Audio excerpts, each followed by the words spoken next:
Welcome to GW Hospital Healthcast. I'm Dr. Mike Smith, and today's topic is pancreatic cancer. My guest is Dr. Lint Johnson. Dr. Johnson is the Executive Director for the Liver and Pancreas Institute for Quality and is a member of the medical staff at the George Washington University Hospital. Dr. Johnson, welcome to the show. Thank you. Good morning. Well, thanks for having me. Sure. So this is obviously anytime we talk about cancer, right, that scares a lot of people, and we understand that rightly so. And pancreatic cancer is one, I think, that has been in the media. We've seen celebrities seemingly healthy. All of a sudden they're diagnosed with pancreatic cancer, and it seems that the disease takes its course pretty quickly. So I think this is an important topic to discuss with the general public. Dr. Johnson, what is the prevalence of pancreatic cancer? So in the United States, there are about 30,000 new cases of pancreatic cancer each year. And pancreatic cancer is seen most often in Western countries, more so than Eastern countries. And much of that is felt to be associated with our dietary and consumption tendencies here in the West. So that's interesting, right? So does the research point to any sort of food group that we're eating too much? Is it linked more to sugars, to fats?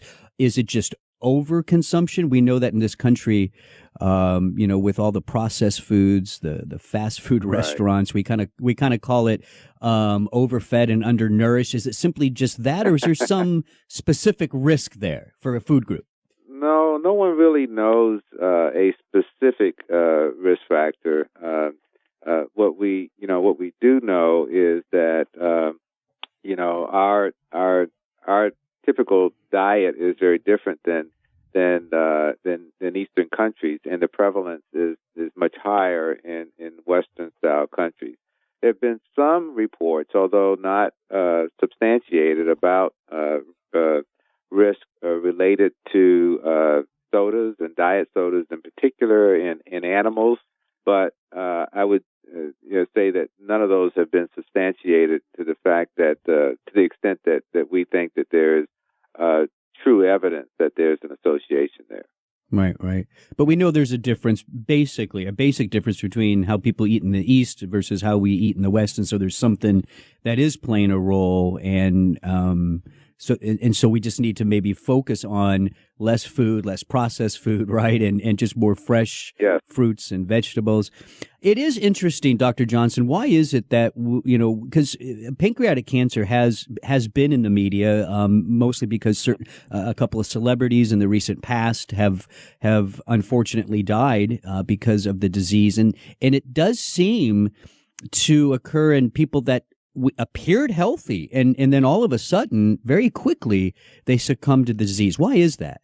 Well, the difficulty in diagnosing pancreatic cancer is extremely challenging, and most patients don't have symptoms until the disease is fairly advanced, and therefore, when patients get diagnosed, many of them have progressed beyond what can be a curative treatment for their cancers, and that's part of the challenge. Additionally, unlike almost every other cancer over the last 40 to 50 years, where the survival statistics have improved over those decades, pancreatic cancer still remains very dismal in terms of the overall survival rates, and the rates have not changed over those 40 to 50 years. Is that simply because we're diagnosing the cancer in late stages? It's a combination. We still are diagnosing them very late, but we also have not made much advance in terms of chemotherapy or other non-surgical therapies for patients with advanced disease. And some of that has to do with the fact that, unlike a lot of cancers where they have a very healthy blood supply to it, pancreatic cancer in particular is a cancer that lives in a kind of a hypoxic or blood supply environment, so that it's much harder to get systemic therapies into into the tumor to get a response. But only about No, 10% go ahead. of all patients who have pancreatic cancer are eligible for surgery, which is the only known curative treatment for pancreatic cancer. And so, by and large, the majority of patients are patients who rely on other therapies, and those therapies generally include radiation treatment and chemotherapy. Okay, and I want to get into why so few people are candidates for surgery, and I know also this is kind of your area of expertise. There are some innovations, surgically speaking, for the treatment of pancreatic cancer. But before we do that, I want to back up just for a moment and talk about symptoms. Knowing that a lot of people don't even realize they have it, maybe a year or so goes by, and all of a sudden, boom, they're hit hard with symptoms. Are there early symptoms though we should pay attention to? And if so, when then should we seek the help of a doctor?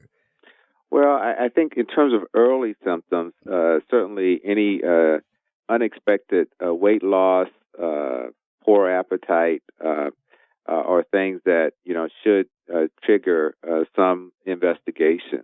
When patients develop pain per se, generally, and usually it's not abdominal pain, but actually back pain, because the pancreas lies across the vertebral column or the backbone, and the nerves along there are what can get trapped in the tumor and cause this back pain. Generally, at that point, is more advanced. The most common symptoms that patients have is jaundice, which is a yellowing that oftentimes is seen in the eyes or in the sclera, the white part of the eyes. They can also see a darkening of their urine, almost a Coca-Cola colored urine, and their stools become very light. And that's all because the tumor blocks the bile duct, which drains bile out of the liver into the intestines. And that's the most common symptom that patients present with. So let's talk about treatment now. You had mentioned that very few patients are candidates for surgery. And why is that? Well, it's very interesting. Patients can present with what we call metastatic disease. That is, the cancer has already spread from the pancreas into other organs, and the most common organs that it generally spreads to is the liver. And so if the tumor has gone outside of the local area of the pancreas, then surgery is not beneficial for those patients. There, however, is another group of patients that have locally dominant disease. That is the cancer that is just confined within the pancreas, and generally speaking about the head of the pancreas in regards to the difficulty in surgery. And the problem in those patients oftentimes is the tumor has infiltrated around blood vessels that go underneath the pancreas and supply blood to and from the small intestine. And if those blood vessels are encased or the tumor has wrapped itself around that, then that makes surgery extremely challenging and extremely difficult.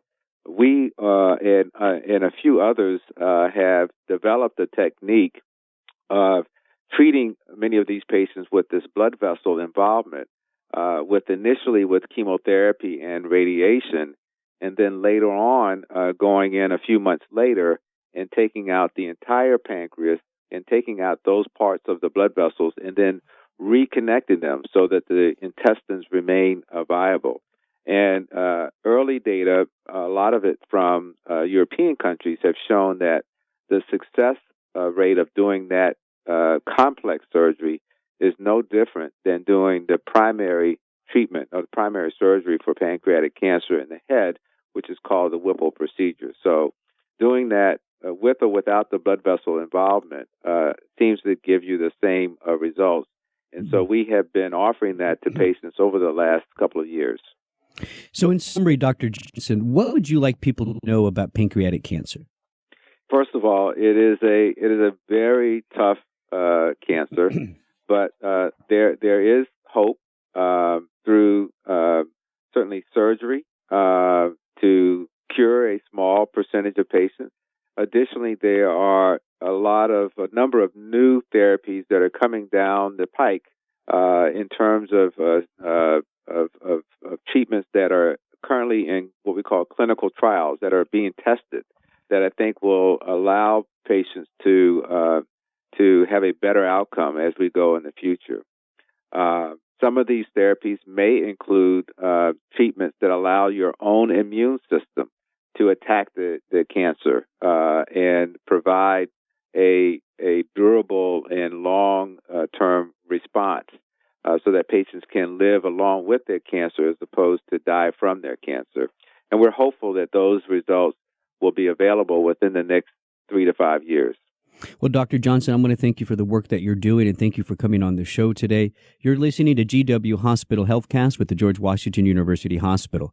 For more information, you go to gwhospital.com. That's gwhospital.com.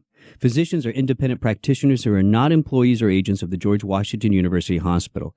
The hospital should not be liable for actions or treatments provided by physicians. This is Dr. Mike Smith. Thanks for listening.